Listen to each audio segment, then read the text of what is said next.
Welcome, waking up, are we? Hold on, we have a pen cap on stage, and with Carol's high heels, I'd hate one of them to hit that. We do not want to see a toppled Carol this morning. Thank you so much. How is everybody? No, really, how are you? Okay, we're going to get there, I promise. Yes. Okay, so is anybody here for the first time today? Like you've never been here before? Okay, last week when I asked that and nobody answered, 3 people came up to me and said, this is my first time. I just didn't want to make a spectacle out of it. I was like, They're not back this week. So, no, actually one is. I'm not going to point you out. All right, everybody, stand up. And let's make this thing happen, yes? You ready? Here we go. One of my favorite Daniel Nahmod songs. Here we go. Everybody. I can't help it. God makes me want to sing. I can't help it. God makes me want to sing. It makes me feel so good. I can do most anything. Well, I am loving every living thing. I can see the face of God in paupers and kings. Well, we're all precious, no one less or more. We've all got the same treasure in store. I am loving every living thing. Here we go, let me hear you. I can't help it. God makes me want to sing. Oh, I can't help it.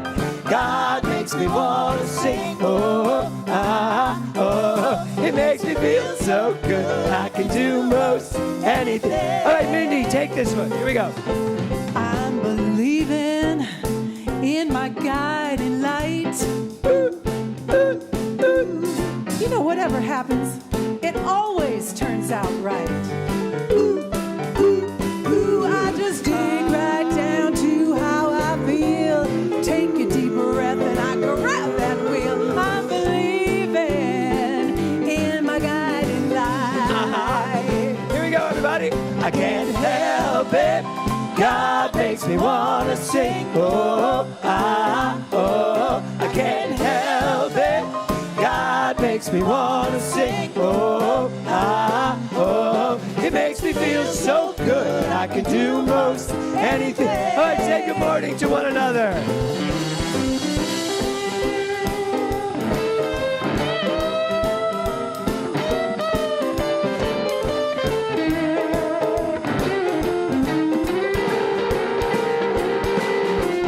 Come on, Carol. Well, I'm reaching for my highest place, with the wind at my back and a smile on my face. Well, I'm living my dream more and more each day. I just don't care what those wigglers say. I am reaching for my highest place. Here we go, Karen, ready? I can't help it. God makes me want to sing. I can't help it. God makes me want to sing. It makes me feel so good. I can do mercy anything. How's it make you feel, John? It makes me feel so good. I can do most anything. How's it make you feel, Jim? It makes me feel so good. I can do most anything.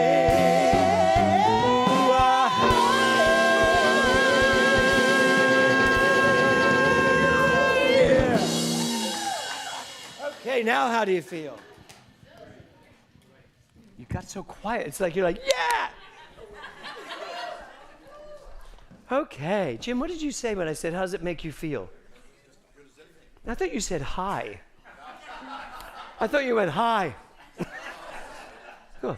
So welcome to the Global Truth Center. We come together every Sunday as a spiritual community to do one thing and one thing only. What is that?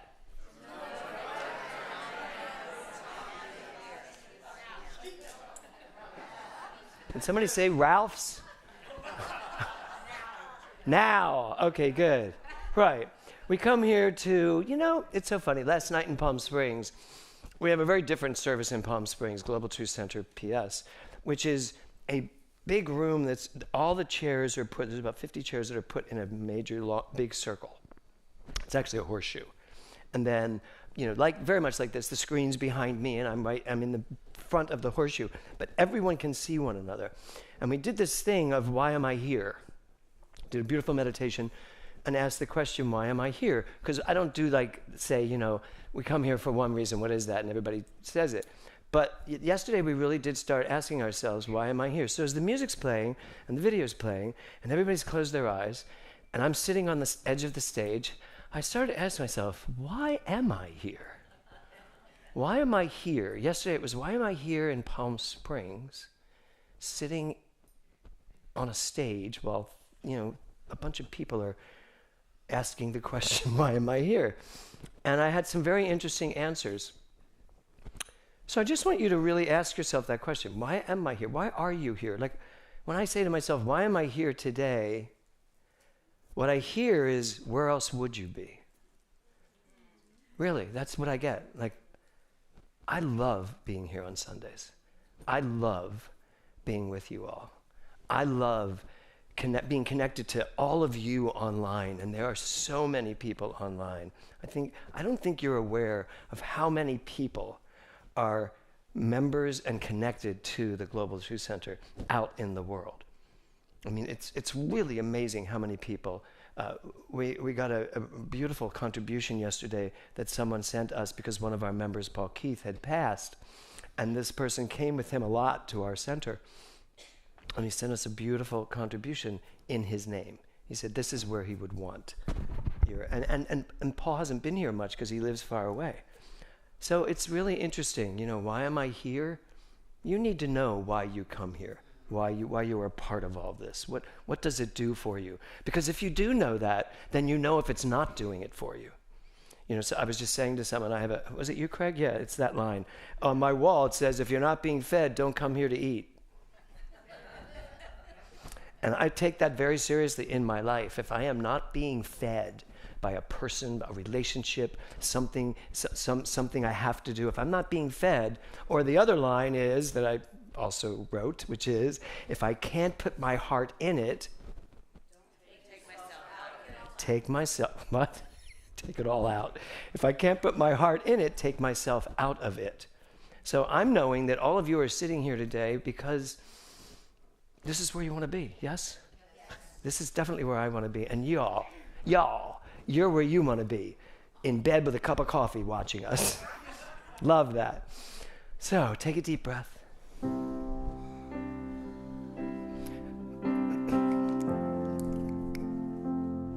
This is a beautiful Margaret Owen song. And, please. And every day when I wake up, I ask myself, how much deeper can I go today? How much deeper can I go into myself today? Because sometimes we wake up and we just jump into all those activities that we've planned for the day, all those responsibilities that we have for the day, all the things that we have in our mind decided is necessary. When in fact, the most important thing we could ever do with our lives is to go deeper and deeper and deeper into who we are, what we are, where we are, why we are. So I invite you to just take a deep breath and just listen.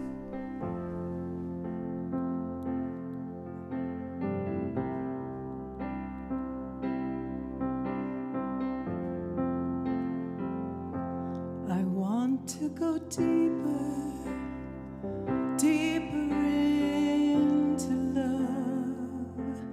I want to go deeper, deeper into love. The heart that you gave me guides me toward the divine as I go deeper, deeper into love. So the heart that you gave me guides me deeper to the divine. That's who you are. That's what you are. You are this divine source of pure energy and love, everywhere present all at once. And when you give yourself that perspective, it's like sitting at the ocean and watching the waves as they come crashing towards you, and you feel the power, that majestic power of that ocean. You are that ocean. As Rumi says, the entire ocean in this individualized you, Mike. That's what we celebrate. And when we go deeper and deeper, we start to know it. I want to go deeper, deeper into truth. I want to go deeper, deeper into truth. The heart that you gave me guides me toward the divine as I go deeper, deeper into truth. Truth. Interesting word. Your truth or my truth? Or the truth? And if it's the truth, is it your the truth or my the truth? Truth is a fickle thing. But deep down in the wellspring of pure intelligence and wisdom, there is a divine truth, and it's quite simple. It merely says, you are me. I am you. We are one. That's the truth that we get to live, express from. I want to go deeper, deeper into service. I want to go deeper, deeper into service. The heart that you gave me guides me toward the divine as I go deeper, deeper into service. Some people think that service means to go do things, to volunteer, to make a difference. But there's another understanding of service, which is to be in service to your true self, to get rid of everything else and really be in alignment with who you truly are. Because at the end of the day, when you're in service to your true authentic self, the world is a better place. When you show up as your fullness, as your most realized self, everything around you benefits, every person. So when you talk about service, when you think about that here this morning, ask yourself, am I in service to myself, to who I truly am?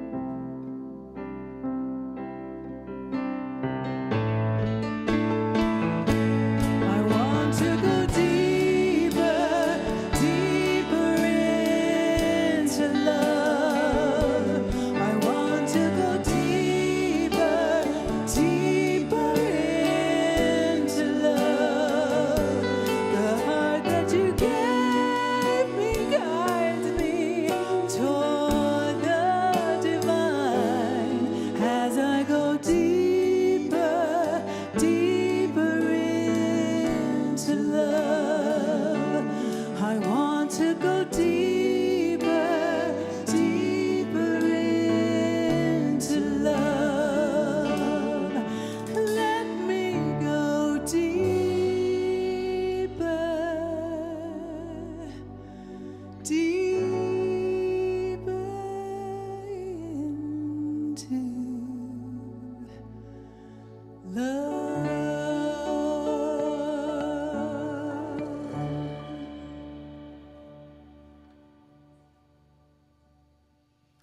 Mindy Schinnerer.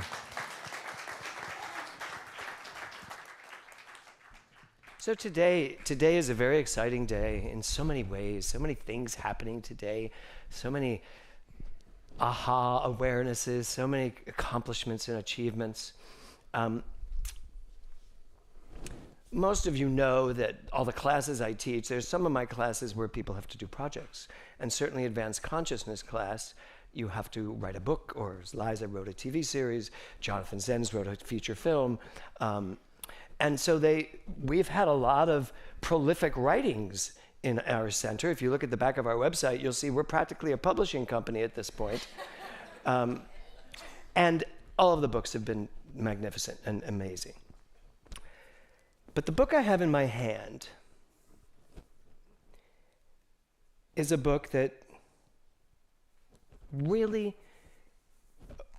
opened my heart up. The author of this book, Reverend Dr. Karen Oxrider, to introduce her, I've thought about this. How do I introduce this woman? When I first came to Westlake Village, someone mentioned to me that she's like the Mother Teresa of Westlake. And she does have that quality of being Mother Teresa.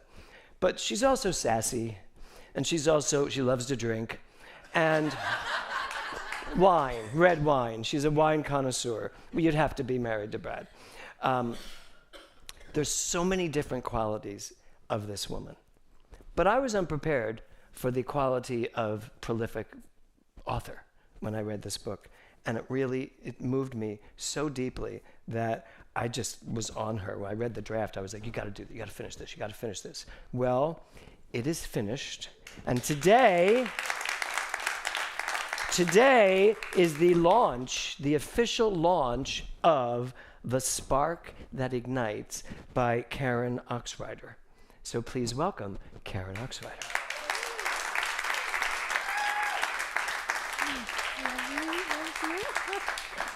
Thank you. So how's it feel? Feels great. I'm excited, I'm nervous, I'm ready, and I'm delighted to be here. And it's so great for our monthly theme, being spontaneity. Being spontaneity. I have to tell you that you kind of just set me up for this. I usually like setting you up. But truly. I really think that spontaneity is a superpower. Mm-hmm. It's the power of the unplanned, right? And it's when we do something that we had no idea we were going to do that day or 5 years ago. Or one of my stories about spontaneity, not my book, but that I just want to share with you, it was in 2018. And it was in the fall. And Dr. James had announced his ministerial class during the summer. Right. And, I half-heartedly looked at it, and I thought, oh, no. And the day your class started, Liza, the day his class started, Brad called me at work and said, well, are you going to go? And I'm like, no, I am so busy. I have so much work to do. I can't go. I gotta stay focused. And I could tell he was disappointed. Aww. And I also felt this internal nudge that was disappointed. So 2 hours later, being spontaneous, I went to class. And I went because Dr. James said this was his last ministerial class. So I went to ministerial class, and I walked in, and he was so surprised. I remember that day. I do too, yeah. Because I didn't let him know. I didn't interview. I just showed up. And look what's happened. Look, so much had happened. And, a couple weeks later, we had the borderline shooting. A couple weeks later after that, we had the Woolsey fire. And then Nora passed right after that. Nora passed. I lost my job. A couple months later, COVID hit. It was a lot for our community and for me personally during that time. But being in ministerial, that was my grounding. And who would have known had it not been for that spontaneous spontaneity. answer. Yeah, I you know. answered it. And so, which led to 2 years of ministerial, lots of exams, lots of stand-up Homework. presentations, homework, all of that. And one of the projects then was writing a thesis. So I wrote a 100-page thesis. Tweet. Could you imagine? 100-page tweet. Thesis, 27,000 words. Wow. I submitted. It got approved. Then I went for a 1-year advanced consciousness. Then it was all that same thing, the classwork, the exams, the presentations, and a draft of a book. And so I submitted it, done. Got your doctorate. Yeah, and it was But just... you still hadn't published it. It took 2.5 years from then Yep. to lots of tweaks, lots of changes, certainly, and a lot of rewriting. And I'm just so grateful for the process, the spontaneity, your wisdom, your guidance, your pushing. You got to get it done. To now, my baby is published. And I am starting a new ministerial soon. How many have I done since that? Only just one. Did I do one more ministerial after that? Here's the thing. Yeah. It's always my last ministerial class. Until someone comes along Whoops. who I have to teach, who I just know it's mine to do. And since Swan has begged me not to come out of retirement to teach her ministerial, I've decided to teach one more ministerial. It's my last ministerial until someone else comes along and pulls me out of it. Yes. Yeah. So I have something to do, except once again, Karen, keep the camera happy. Oh, I can use it. Are you happy? I can use these. Yeah. So, everyone, Brad, just give me a page number. 77. It's his fault if this is a... I have no idea what. There is no page 77. Wait, hold on. There is no page 77. 91. Hold on. Wait, is that 77 there? No, I don't think it puts page numbers on the first page of a chapter. Oh, there it is. I got it. Okay. 77.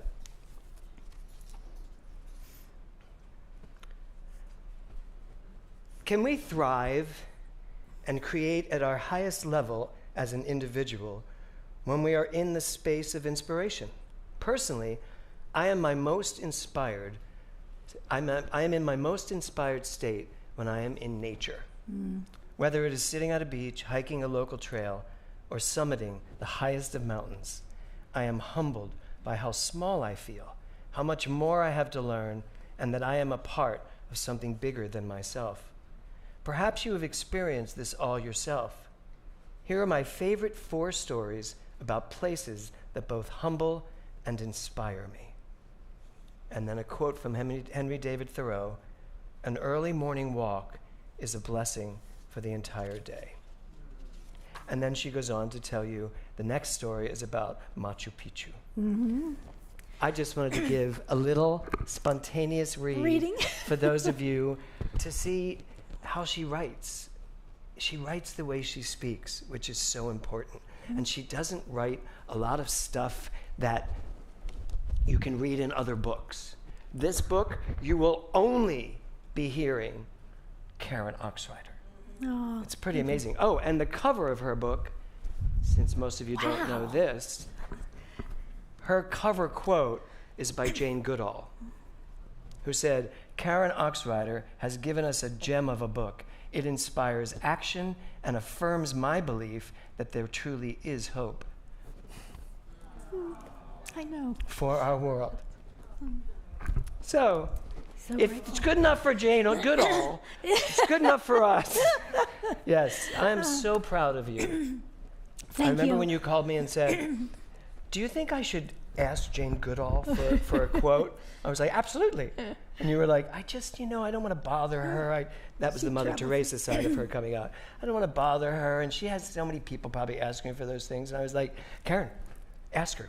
All she can do is say no." I know. And then it was months, remember? It took 4.5 months. Yeah, and Karen's to get like, her never quote. heard back from her. Nope, never heard back from her. And then all of a sudden, she called. You're kind of crying. I know. You were like crying. She went, I just got the quote. I was, yeah. It was Who a can beautiful. say no to Karen Oxrider? My husband.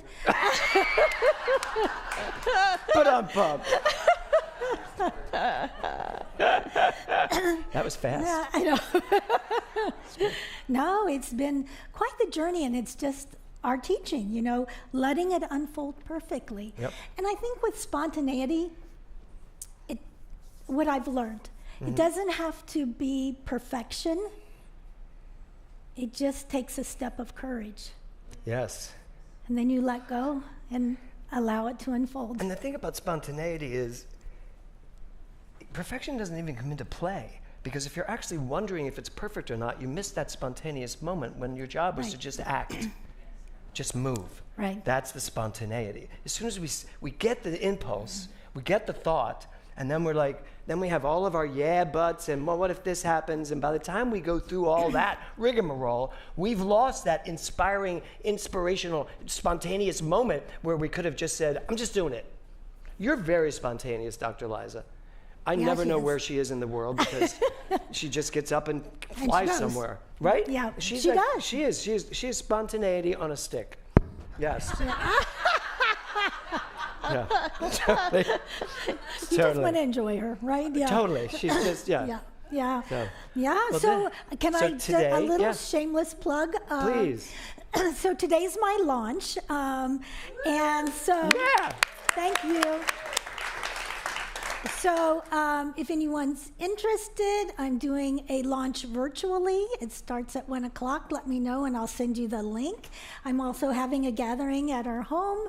You can pop by. It's just light refreshments and wine. Why did you do air quotes? Is it something more than wine?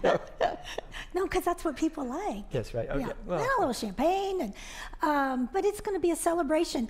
You can order today. Amazon. I've learned so much. yes, Amazon, we want everybody to order today on Amazon because then she's like the bestseller of the day. Yeah. So Kindle is today and 99 cents. 99 cents just for 24 hours. I don't get a kickback for this, by the way. I know. Yeah. I am going to pay you big time.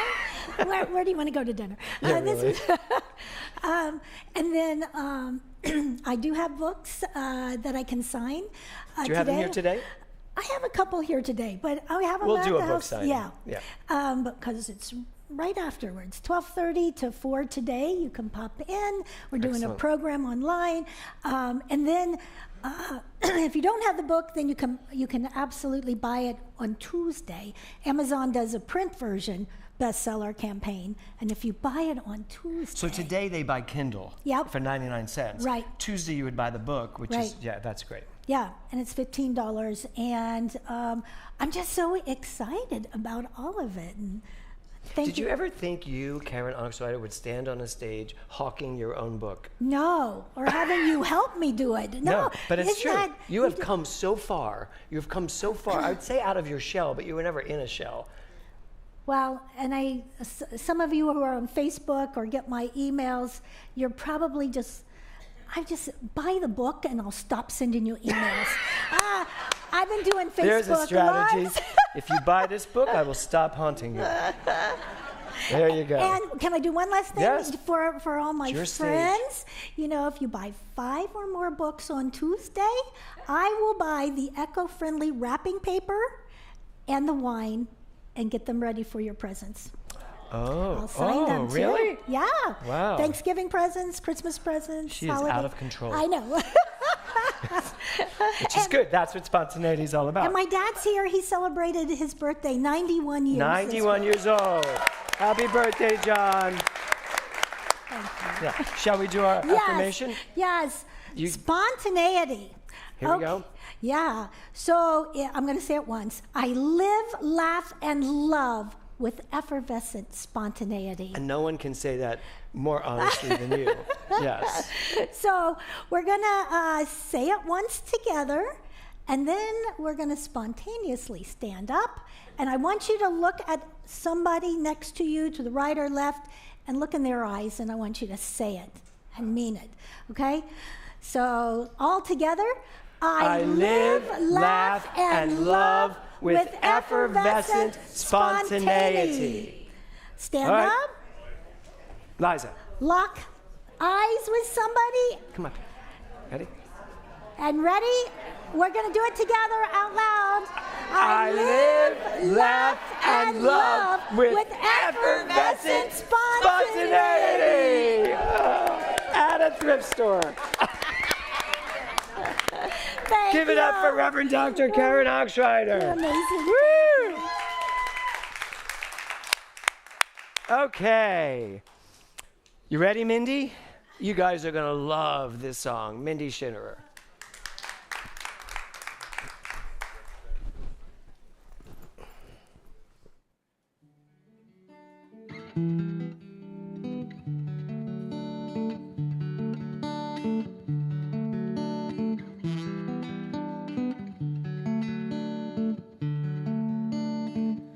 Who doesn't know what I'm talking about? Who's never left home? Who's never struck out to find a dream and a life of their own? A place in the clouds, foundation of stone. Many proceed and many will follow. A young girl's dreams no longer hollow. It takes the shape of a place out west.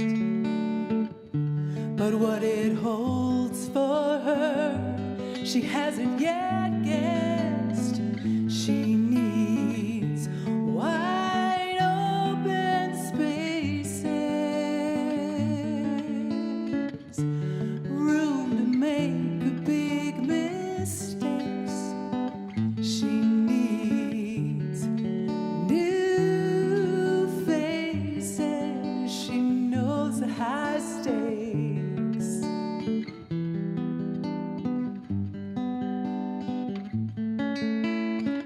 She traveled this world as a child, wide-eyed and grinning. She never tired, but she won't be coming back with the rest. If these are life's lessons, she'll take this test. She needed wide open spaces, room to make big mistakes. She needs new faces. She knows the high stakes. She knows the high stakes.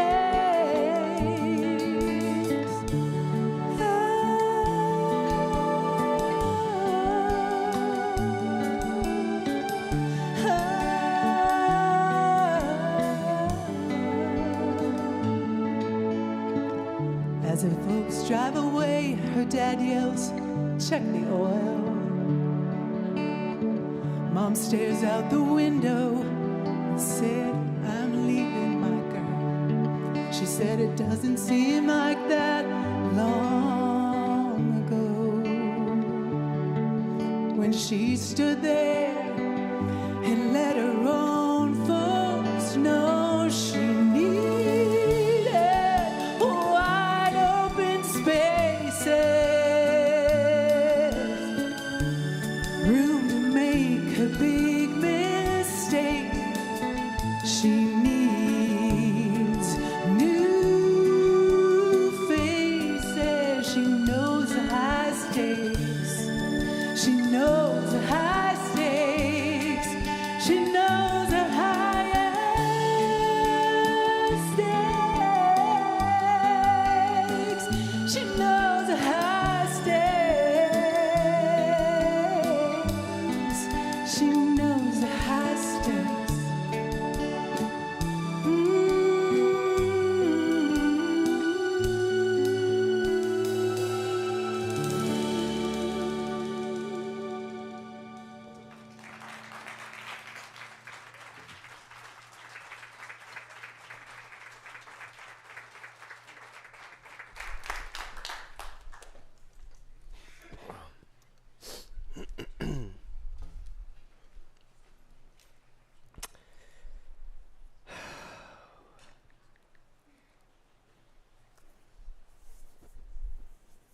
that song just, so much about it. But I'm going to start with a question to you all. You know, I just had this inner voice say to me, why are you trying to not cry? Because I'm totally that just breaks my heart open. And for so many different reasons. So my question to you this morning, to start us off, is how big is your world? How big is your world? You know, the song asks a lot of, points out a lot of stuff that all of us can relate to, one way or another. But I'm left with the idea of, would you go back to that slide, Thor, please, to the song slide? You know, how big is your world? Go ahead, go back to it. Do you all just want to walk this road? Don't you just want to go there? And just, wouldn't you all freak out if I popped up there and started walking? Because you know, there's quantum world, nothing's real. We're going to get there someday. When I saw this slide that Reverend Dr. Laurie did, it just brought me back to the summer, to being in Yellowstone National Park and being in Montana at Big Sky. And there's something about being in the world where you just feel bigger. Now, Karen in her book talks about feeling small when you look at all of that. But there comes a point where you actually, knowing who you are all of that. And it just feels so expansive. So I wanted to start today with, how big is your world? Is your world the narrow space you live in? Or are you cognizant of all the opportunities there are in the world? And what have you created for your world? What box have you put yourself in? If you've put yourself in a box, you know, how big is your world? You know, someone said to me, why do you drive to Palm Springs, you know, every other week and have to drive all the way back that night to be at church the next morning? And I was like, you know what? I don't see it that way. I don't want to be somebody who's just one place. I want to be everywhere. What is that movie? I want to be everything, everywhere, all at once. And the funny thing is, we are. In terms of quantum reality, we are. But we haven't used our brains enough. We haven't used our minds enough. We haven't opened up our hearts enough to be everywhere. And boy, we have a great opportunity because we're connected to everything. Everything that's happening, we hear about if we're awake and alert. So how big is your world? There's a lot of lyrics in it. Who's never left home? Who's never struck out to find a dream and a life of their own? Every one of us. Every one of you left your original home, yes? Is there anybody still living in the house where they grew up in? Well, of course, Manny, you're only 20. 2, 3, 26? Get out. Give him a break. No. But think about it, right? Who's never left home? Who has never struck out to find their dream? I have a little story I want to tell. My mother passed away on September 4th, 1974. And I was in my junior year of college, the start of my junior year of college. And she passed away on the first day of school, junior year. And I was going to LaSalle Catholic College. And only for her, I did not want to go to LaSalle. I did not want to go. I'd already been through a Catholic grade school and a Catholic high school. I wanted to go to Temple University, where I had a scholarship for acting. No, I had to go to a Catholic college. So I went to a Catholic college to make her happy. But she died on the first day of school that year. And I didn't get back to school for a week after that. And when I got to school, a composer came up to me and said, you know, I was looking for you. I wanted to ask you a question last week. Remember, we didn't have cell phones in the 1970s. And I said, well, my mother died, blah, blah, blah. He goes, oh, well, then maybe you won't want to do what I'm going to ask you. So he asked me, he said, would you consider, I wrote a new musical for you, and we're going to do it in New York City. We're going to do it at Town Hall for 3 weeks. He said, and it's called Young Ben Franklin, and you'll play Young Ben Franklin. And I was like, of course I'll do it. But then I had to go ask all my teachers, because I was like, I'm going to be gone for like a month. can I do work can I do the work on the road? And they all said yes, except for the drama department, who felt I should stay there and learn how to do what they were teaching as opposed to go out in the world and do it, actually. But that's another talk. That's my talk on revenge. So I took the job. Now, mind you, my mother had just passed away. Our house was in a flux. I lived at home with my father, my mother, and my 2 brothers. And my older brother was married and already lived a little bit further away. And so I was going to go to New York for the very first time ever. And so I packed. And Kevin will tell you I haven't changed at all, but I overpacked for this 3 weeks. I had like 5 suitcases, and I was like Barbra Streisand when she's singing "Don't Rain on My Parade." I had every bag, and people had to carry them with me. So my brothers showed up with me. My dad came. My older brother even came, and they all put me on an Amtrak train in Philadelphia to go to New York City, to go stay at a hotel, the Edison Hotel on 44th and Broadway. And, you know, no one thought to think, no one had the foresight to wonder, how was I getting off the train with all of these bags? And how was I getting to the hotel with all of these bags? But somehow, through the kindness of strangers, they got me off the train, thank you, off the train, 34th Street and 7th Avenue, and I somehow managed to get all these suitcases tied together, and I just dragged them. Just imagine what that must have looked like. Now, it was 1974, so it wasn't as crazy as it is now, but it was still crazy. You still had to go through the red light district, which wasn't the Disney district at that time. It was the red light district for a reason. So there I am dragging all this luggage. I think I had like 2 hats on my head. Just dragging everything to this hotel, and then spending 3 weeks in New York City. And New York City was huge to me. I mean, everything was big, the skyscrapers, everything, and Times Square was enormous.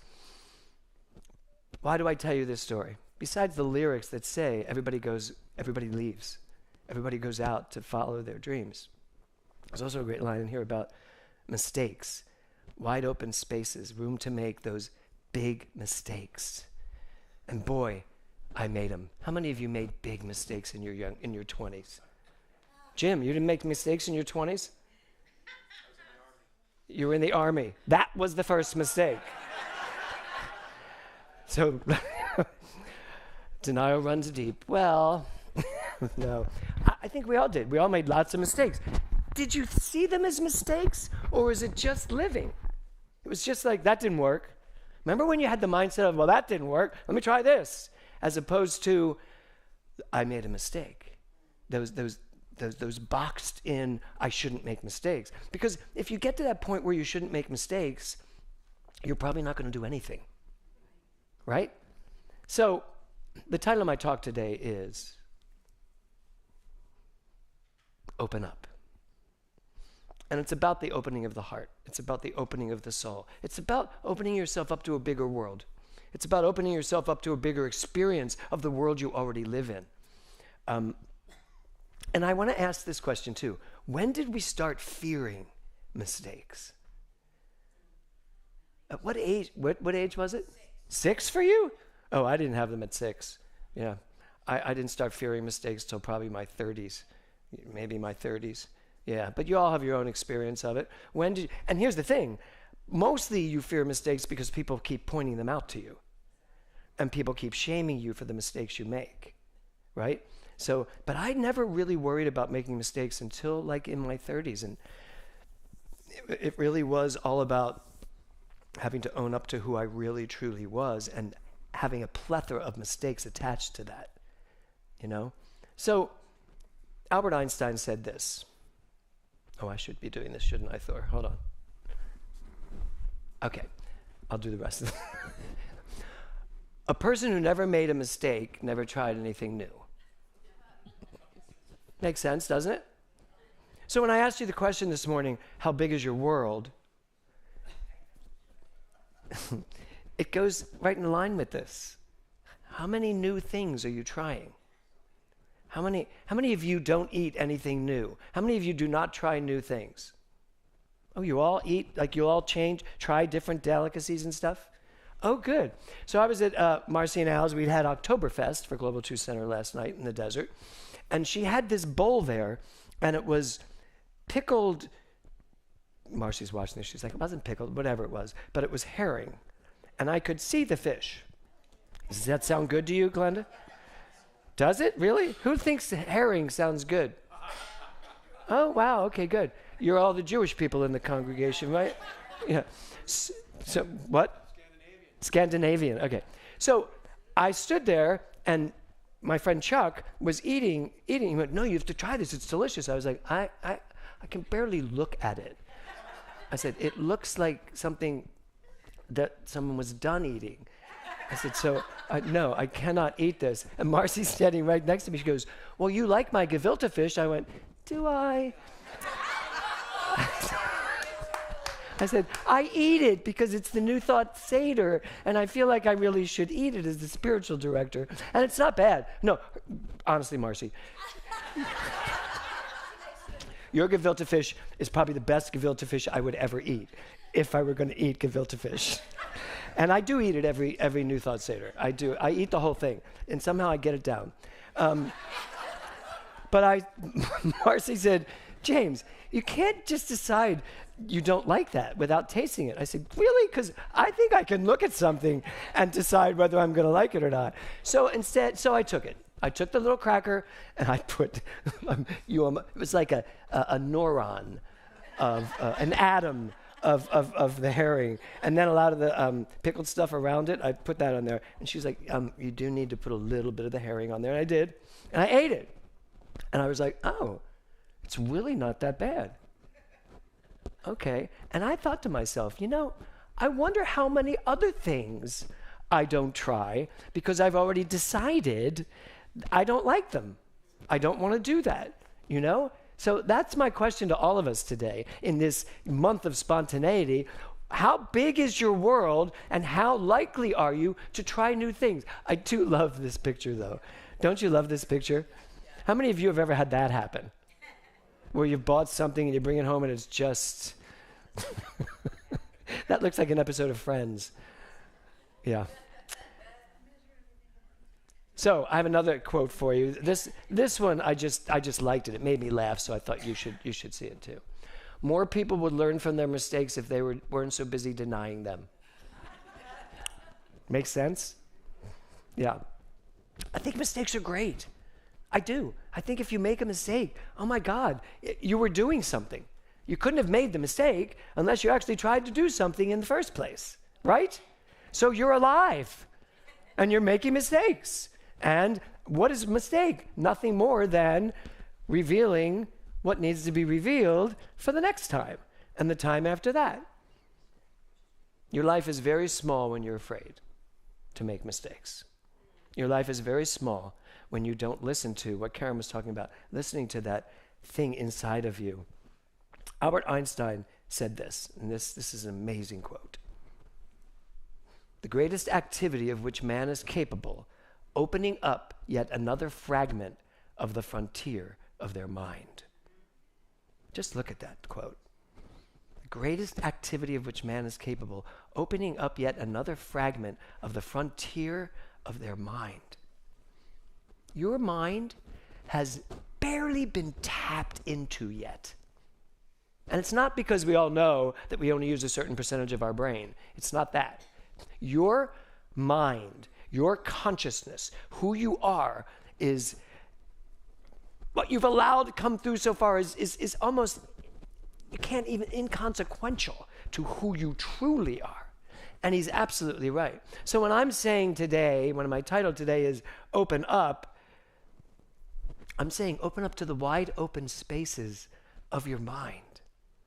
Not just get out into the world and live a bigger life, but get into the world of your mind and live a bigger life. Be willing to... I think there's a reason why there's so many people in the quantum living class. I think people are starting to really wake up to, and why I have such a long list of people that are interviewing with me for the advanced consciousness class. That's what they want. That's what I want. I want to know more about what this is that I am. I want to know more about how my mind works, how the universe works, how my mind works in tandem with the universe, how my consciousness is the quantum field. I'm reading a book called The Quantum Enigma right now. And, physicists do not discuss consciousness. So this is you would love him, Scott, very scientific, no nonsense, this is the way it is, scientists forcing us to look at our aversion to consciousness. It's an interesting book. It may be in the new advanced consciousness class when I finish reading it. But it makes sense. I want to know more about consciousness. I want to know more about the mind. I want to know more about God as me. Not something far off, not a man who was crucified. I know a lot about Jesus. I played him 3 times. I know exactly who Jesus was as seen through me. That's all well and good. Someone just said to me, why don't we teach the Bible? I said, you teach it. If you're that excited about the Bible, you should teach it. I won't teach anything I'm not excited about. I will not. Why would I teach? Would you want to take a class from someone who was uninspired with what they were teaching? No. Now, there's a book called Troward's Bible, which I love his interpretation of the Bible, but it's still not something I feel compelled to teach. Some of my other students ministers here can teach it if they decide. I'm sure, Liza, you'd love to teach the Bible. So, wide open spaces. So here's my question. Where haven't you gone yet in your mind? Where haven't you gone yet? I mean, I made a joke out of being able to jump up onto that and walk through the road, walk down the road. But where haven't you gone yet? What haven't you allowed as a possibility in your mind yet? I allow that could be a possibility.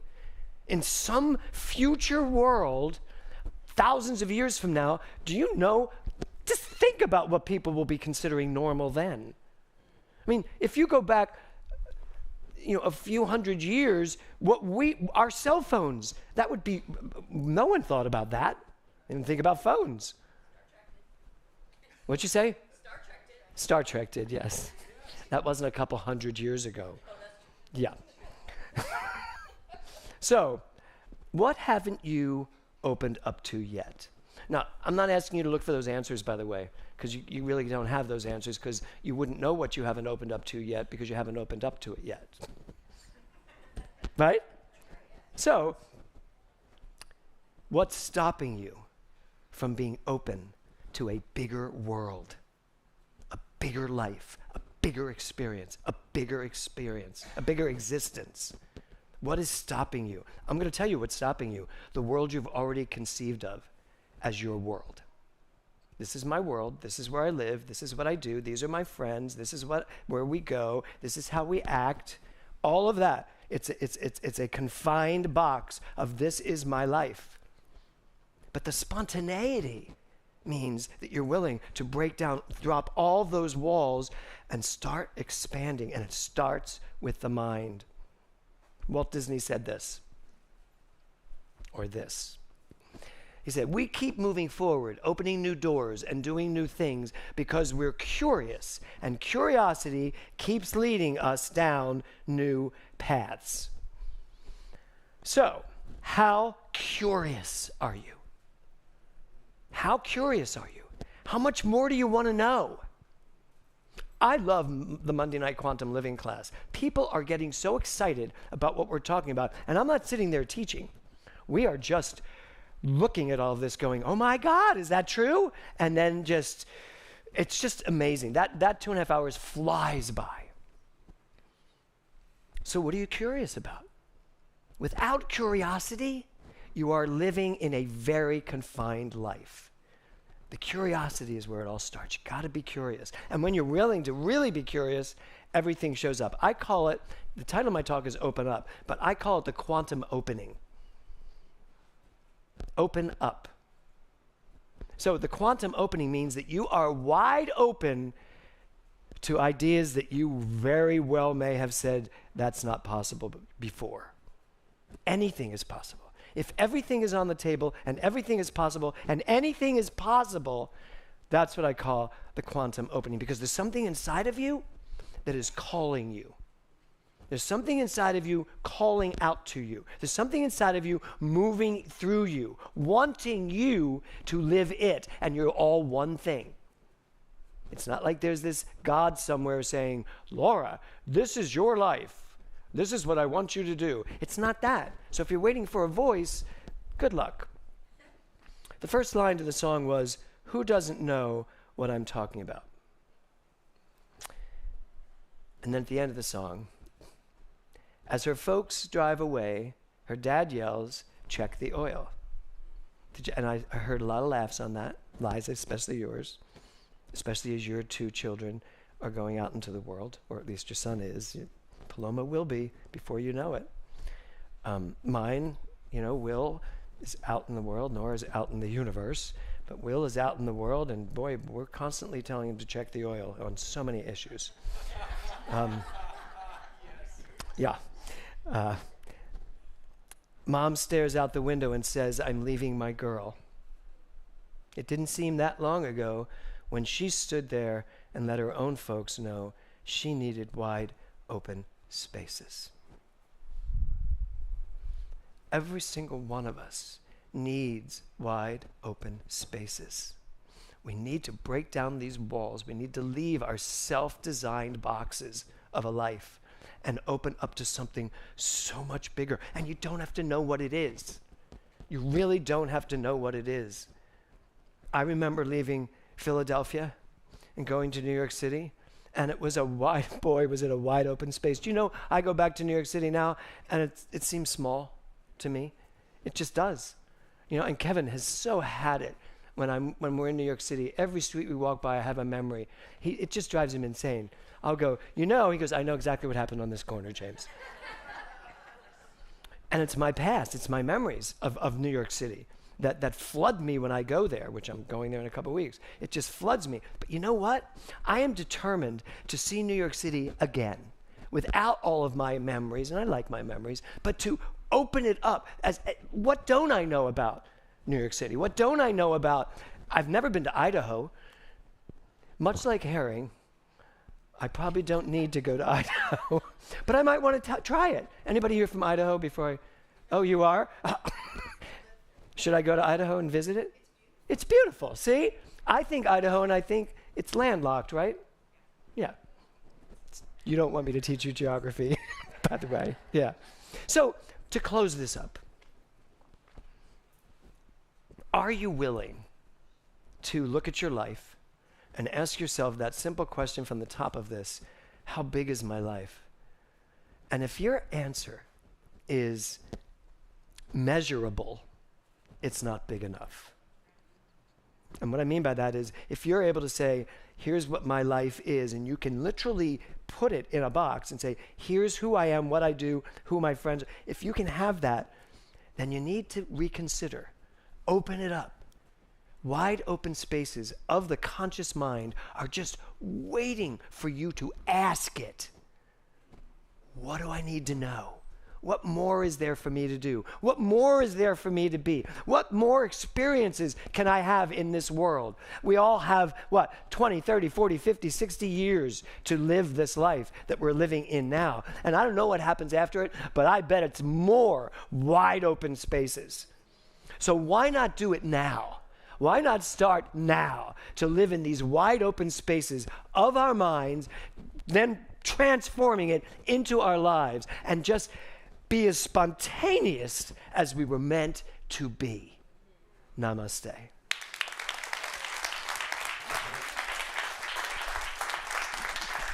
Thank you, thank you, thank you, thank you, thank you. Okay, take a deep breath.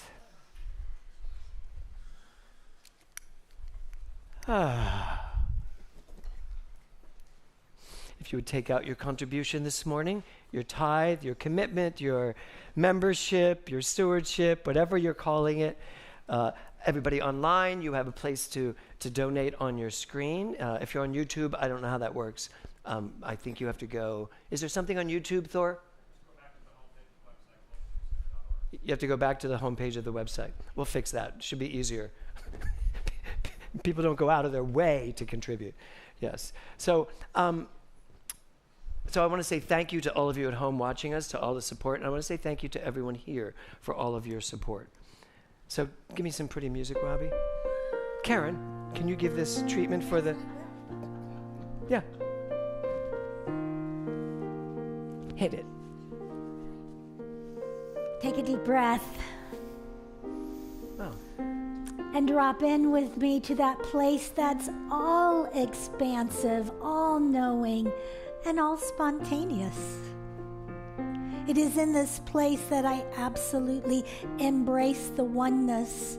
And I am so grateful, so very grateful for this teaching, for the members, for the viewers, everyone who is present, making today a very special, important day. I'm grateful for the gifts, the ties, the love that enables the Global Truth Center to do more, to be more, and to make a difference in this world. It is with this knowingness of the truth that all is well, all is unfolding perfectly, and all is love embodied in our hearts and shining out to everyone, everywhere. And together we say, and so it is. All right, everybody, get your choreography ready. Here we go.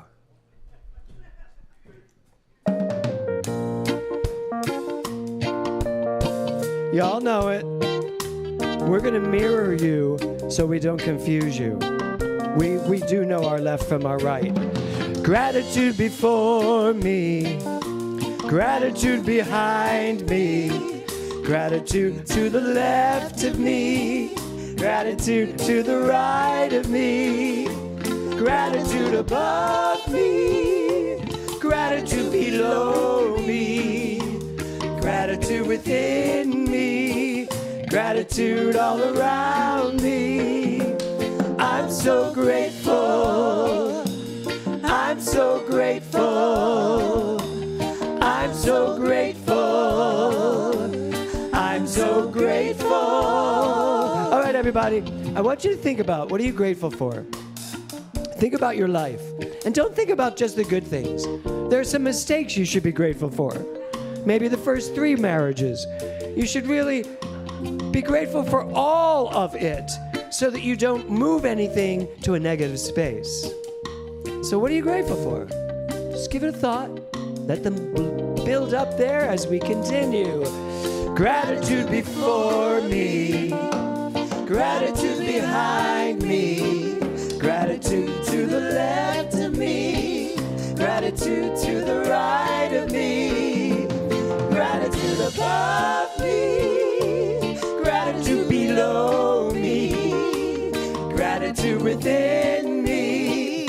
Gratitude all around me. Everybody, I'm so grateful. I'm so grateful. I'm so grateful. You're grateful, Virginia. I'm so grateful. I'm so grateful. I'm so grateful. What are you grateful for, Corinne? I'm so grateful. I'm so grateful. Marilyn? I'm so grateful. I'm so grateful. I'm so grateful. I'm so grateful. Here we go, everybody. I'm so grateful.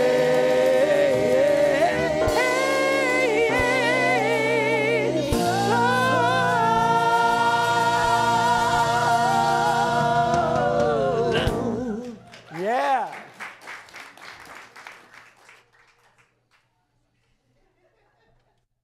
Monday, October 20th, and here are your GTC announcements. Coming up on the calendar, join us next Saturday, October 26th, for a line dance party and hoedown right here in Westlake Village. We'll have a catered lunch, drinks, music, and country line dancing right here in the sanctuary. Even if you're not a dancer, come and be part of the fun from 2 to 5 p.m. We ask everyone who's coming to buy your tickets today, ideally, but for sure by this coming Tuesday. You can reserve your tickets now. You'll find the link on our calendar page, or stop by the table in the foyer today and buy your tickets. This coming Friday, we have Soul Immersion, our popular sound bath experience. This event takes place at 7 p.m., and a love offering of $20 will be gratefully accepted at the door.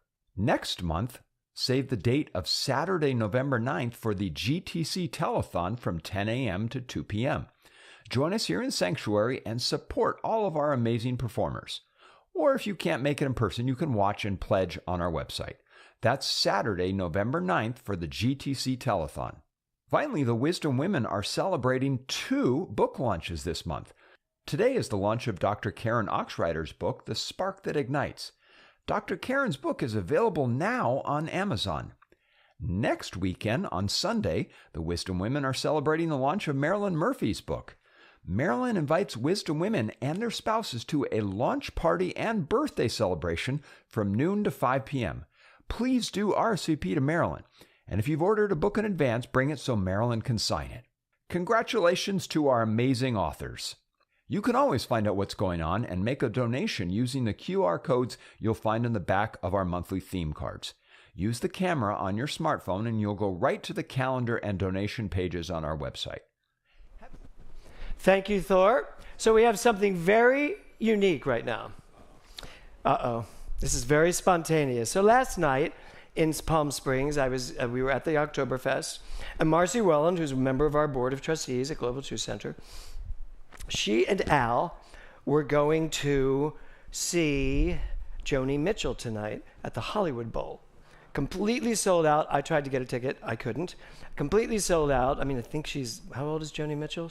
Like 80-something. And also Brandy Carlisle. Brandy Carlisle will be there with her. Anyway, and so they, of course, bought a box, a very expensive $1,800 box. Yeah, it's $1,000, but if you bought it now, it's $1,800. That's why we got confused. They paid $1,000. Now you'd have to pay $1,800 for that box. Marcy said to me last night, "We are not going. We just can't, I can't drive 2 hours to LA and back." She said, "I'm donating them to the center. You need to auction them off tomorrow, and we'll give all the proceeds to the center."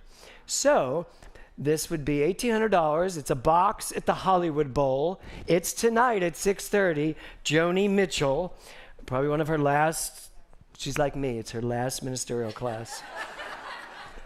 And I'm just going to put the bidding out there. Think about it for a minute. This is spontaneous. Can you be spontaneous enough to say, I'm going to take those boxes and just go to the Hollywood Bowl tonight and watch Joni Mitchell? You're in a box. You can bring a dinner. So I'm going to start. I'm going to give you a minute to think. Then I'm going to start the bidding. Ready to hear this? At $300, which would be like $150 a person.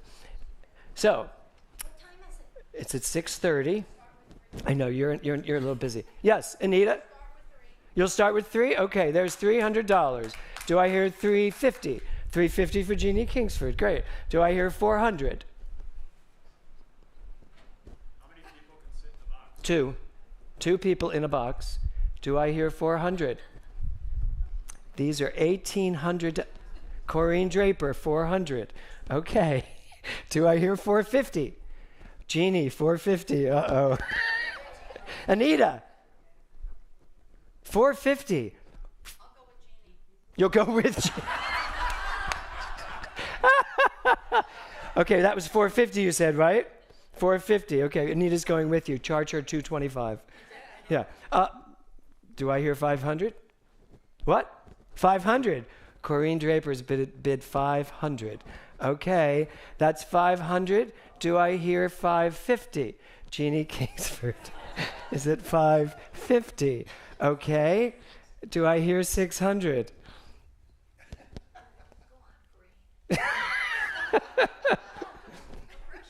I think it might be yours, Jeannie. Are you going to take Anita with you? No, she said no. It's tonight, 6:30. Okay. Yeah, I'm sure you will. I'm sure everybody here would offer to drive her there tonight. Yes. What are we at? 550? 550. Going once. Wow, this is spontaneity month, folks.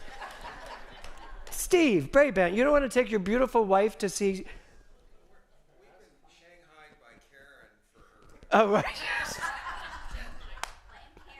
Karen's already asking what time can she get there.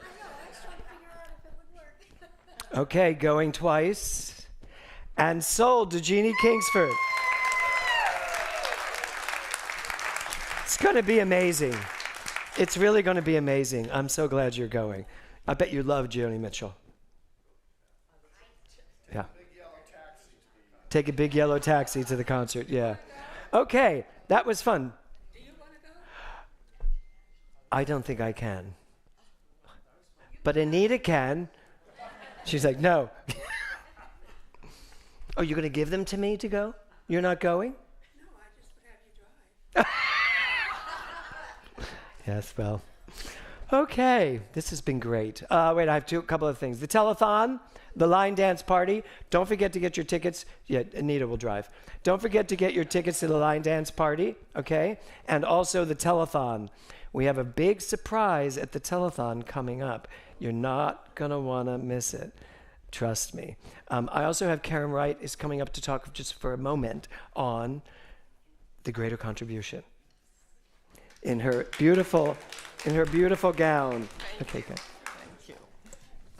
Okay. And Thor has a slide. There we go. So I know there are some people who are new and don't know about the greater contributions. So we are a 501c3, and we help people in impoverished conditions in Uganda who struggle to even eat one meal a day, and they live in conditions like this. Their children dress like that. They fight to eat one meal a day, and we provide loans so that they can start small businesses and they can have an ongoing income and send their children to school, eat nutritious meals, have shoes to wear, and really turn their lives around. And this time of year, we do something called the Black Tie No-Show Dinner. So That's such a great concept. It really is. They throw this big black tie gala that you don't have to go to. Yes. It's like- We don't spend money on a big hall or on wonderful wine. Sorry to all the wine lovers here. And we don't have luscious food or flowers, and so don't come. There won't be an event, but we just ask you to buy a ticket to it. buy a ticket, exactly. And It's a brilliant concept. and we have a big goal this year, and you'll probably blink like my board did when I announced it.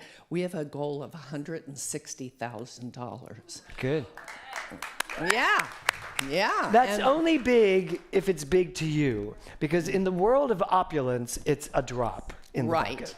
And we are an abundant community, and we're going to make it. And we're going to make it because we have a big, big matching goal this year of $30,000. Good. And we've got a head start because a part of that matching goal has been provided by Diane Sukinik. Yes, give her some love. And also by Dave Christopher, who told me he wouldn't be here today, but let's give him some love in absence anyway. And you know, we have over 2,000 women in our service area who need our help. So we need to raise that money to help them. And you know, the last time I was in Uganda, which was June, talk about spontaneity. Something happens spontaneously every time I'm there, and it just brings tears to my eyes. And in June, I was with one of our loan centers, which was 186 women, and I was about to leave, and one of the women says, "Mom," she's like yelling from across the room, across the area, not a room, under a tree, and she says, "Mom, we love you for loving us." Oh. And you know, that's really the essence of our work. And last Sunday, you read from Ernest Holmes, and I want to get it right. Ernest Holmes said, "My business is defined by love." And that's what the greater contribution is. And that's what the Global Truth Center is. Yeah. Yep. And so I want to ask you to meet me out in the hallway and send some love to these women. And you told me that there's how many people right now on the list waiting for these microloans? There was like 2,000 women waiting for microloans. And the microloans are like $80? Well, $80 will give a woman a microloan to build a sustainable business, but it also gives her mentoring, business skills training, so she knows how to run a business. It gives her refresher training. It gives her 2 years of literacy. So $80 does all of that. Best investment you can ever And for make. us, it's like $80, Yeah. That's great. Yeah, but What's the repayment rate? 98%. But the other thing I want to say is, you all we pass the basket, but every week when you pass the basket, give generously to support this center. This is not an either-or proposition. We're an abundant people. We can support this center generously, and you can support the greater contribution generously. It's all love. Thank you, Karen. Thank you. Thank you, Karen. And let's just give it up for Karen, too. She does this every year, all year. Yes. Thank you, Karen. Okay, everybody. Okay, let's take a deep breath. I think I hit everything right, Thor. Oh, COD, Craig. Craig Lincoln, Mr. Quantum himself, will be over here in the sanctuary living room. If something has come up today, you know what? Yeah, you want your world to be bigger? You want to get out of that box? You want to go you want to follow in Jeannie Kingsford's footsteps, be spontaneous, wake up in the morning and not even know you're going to the Hollywood Bowl, and then it just happens, right? Go see Craig. Just go sit with Craig. But I want to remind everybody, these Sunday morning sessions are like 5-10 minutes because we do have people that wait to see. So it's not a counseling session. He's not a minister. He's only going to do a practitioner session. But just go in, just say, here's what's happening for me, and he'll know the truth. That's what we do. Okay. So let's know that I am wide open. Each one of us. Open wide to all that there is, all that there may ever be. And open to the new. I'm so open to what wants to know me. And I am allowing that. I know that for myself, for each and every one of us here and online. And I say thank you. Thank you for being in this beautiful community and for having this much fun on a Sunday morning. So I just let the fun continue. And so it is. Okay, Carol, take us out. Everybody, I invite you to stand. Ow, I feel good. I knew that I wouldn't now. I feel good. You see, I knew that I wouldn't now. Hey, so good, so good, so good. So good. I got you. I feel nice. I feel like sugar and spice. I feel nice, oh yeah, like sugar and spice. Hey, so nice, so nice, so nice. So nice. I got you. Dance break. Spontaneous dance break. When I hold you in my arms, you know your love can do me no harm. See, I love you in my arms. You know your love can do me no harm. I feel nice like sugar and spice. I feel nice, yeah, like sugar and spice. Hey, so nice, So nice. so nice, So I nice. got you. Sing it with me, y'all. So good, So good. so good, So good. I got you. Hey, so good, So good. so good, So good. I got you.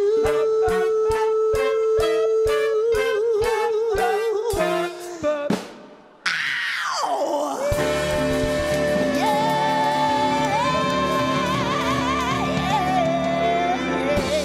Woo! Sunday, everybody.